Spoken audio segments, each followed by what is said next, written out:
O di ko po alam po no, kasi nga yung liig po niya panay po patak po ng dugo. Di ko alam kung saan po siya nanggaling po no. Doon lang po siya sa gilid.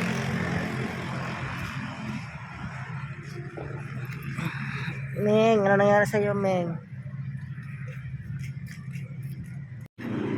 So ito nga po si Mingming po no, panay po patak po ang kanya pong dugo po sa kanyang bunganga.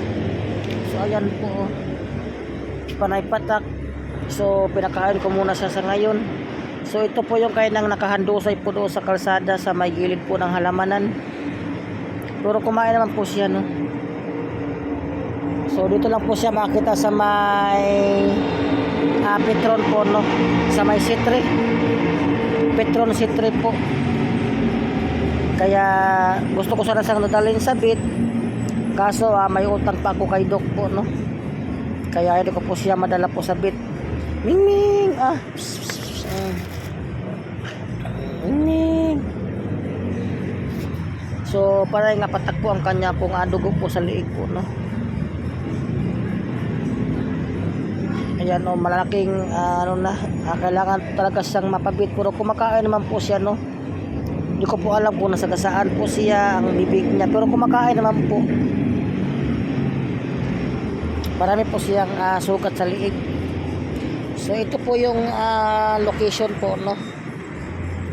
Kanina nandoon po sa kanina sa may halamanan, sa may gilid po ng bahay. So akin nga po sa nadaanan po. Hindi ko alam kung ano po nangyari sa kanya.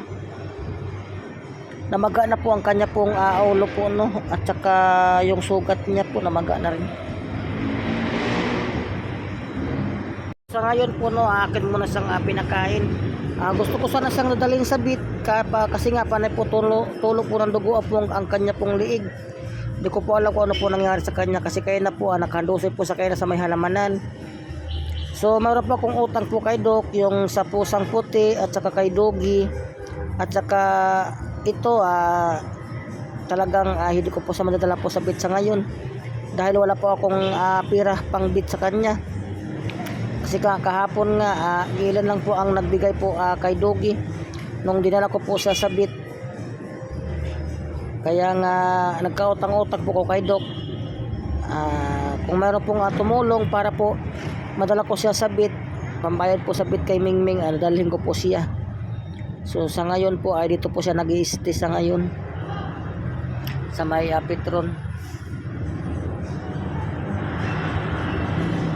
Pinakain ko muna siya ng manok po, adobong manok. So maraming salamat po. God bless.